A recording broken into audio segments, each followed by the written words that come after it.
Hi అండి, welcome to our channel అవనీర్ వెళ్ళి. అందరు ఎలా ఉన్నారు, బాగున్నారా? నేనైతే చాలా బాగున్నానండి. ఈరోజు మా ఇంట్లో నేను సొరకాయ కర్రీ చేశాను. అదే అనపకాయ అంటారు కదా, అదే అనండి, ఆనిక్కాయ కూడా అంటారు. ఆ కర్రీ ప్రిపరేషన్ ఏంటో చూసేయండి. ముందుగా మనం కూర వండుకునేది ఉంటుంది కదా, గిన్నె తీసుకొని అందులో 4 టీ స్పూన్స్ వరకు ఆయిల్ వేసుకోవాలి. వేసుకున్న తర్వాత మనం కట్ చేసి పెట్టుకున్న పచ్చిమిరపకాయలు, అలాగే ఒక చిన్న సైజు ఉల్లిగడ్డ కూడా చిన్నగా కట్ చేసుకొని వేసుకోవాలి. ఈ కర్రీలో మొత్తం నేను కారం పొడి వేయనండి, ఓన్లీ పచ్చిమిర్చి వాటితోనే చేస్తాను. అందుకే ఎక్కువ పచ్చిమిర్చి వేసుకున్నాను అన్నమాట. ఇట్లా మొత్తం మంచిగా పచ్చిమిర్చి ఉల్లిగడ్డ కూడా మంచిగా ఫ్రై అయ్యేంత వరకు ఫ్రై చేసుకోవాలి. ఇప్పుడు ఇందులో అల్లం వెల్లుల్లి పేస్ట్ 1 స్పూన్, పసుపు 1 స్పూన్, పచ్చిమిరపకాయలు కూడా 1 స్పూన్ వేసుకొని మిక్స్ చేసుకోవాలి. అది కూడా పచ్చివాసన వేసేపు ఫ్రై చేసుకున్న తర్వాత ఒక మీడియం సైజ్ సొరకాయ తీసుకొని పైన చెక్క అంతా తీసేసి చిన్న చిన్న ముక్కలు కట్ చేసుకున్నానండి. ఇప్పుడు ఆ ముక్కలన్నీ మనం ముందుగా చేసుకున్నాం కదా, అందులో వేసుకొని ఆ పోపు అంతా మంచిగా ముక్కలకు పట్టేలాగా మంచిగా కలుపుకోవాలి.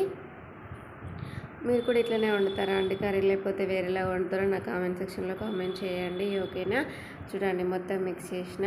ఇప్పుడు ఒక ప్లేట్ పెట్టుకుందాం. నార్మల్గా మూత పెట్టద్దు, ఇట్లా ప్లేట్ పెట్టుకుంటే ఏంటంటే దాని మీద వాటర్ పోసుకొని మంచిగా ఉడకబెట్టుకోవాలన్నట్టు. డైరెక్ట్ కర్రీలో వాటర్ వేయకుండా కొంచెం ముక్కలు ఫ్రై అయిన తర్వాత తగినంత సాల్ట్ను అయితే 2.5 చిన్న స్పూన్ వరకు వేసిన సాల్ట్ వేసినాక ఒకసారి మొత్తం మిక్స్ చేసుకోవాలి. మిక్స్ చేసుకున్న తర్వాత చూడండి, ప్లేట్ పెట్టేసుకొని మనం నార్మల్గా వాటర్ తాగుతాం కదండి, ఆ గ్లాస్ వాటర్ తీసుకొని ఇట్లా ప్లేట్లో వేసుకోవాలన్నమాట.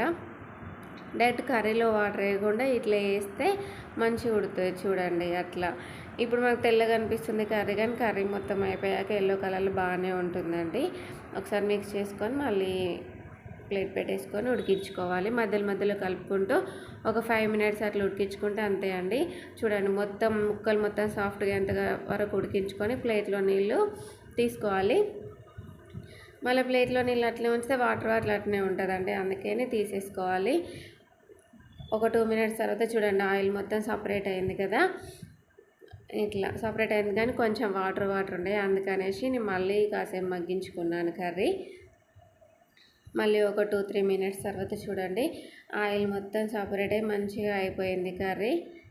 ఈ కర్రీ కాంబినేషన్కి చపాతీ అయితే సూపర్ ఉంటుందండి. మీరు ట్రై చేసి చూడండి ఒకసారి, ఓకేనా? ఈ వీడియో మీకు నచ్చినట్లయితే లైక్ చేయండి, షేర్ చేయండి. మీరు కూడా ట్రై చేసి ఎలా ఉందో నా కామెంట్ సెక్షన్లో కామెంట్ చేయండి ఫ్రెండ్స్. వీడియో చూసిన వాళ్ళందరికీ థ్యాంక్ యూ సో మచ్ అండి. బాయ్ అండి, టేక్ కేర్.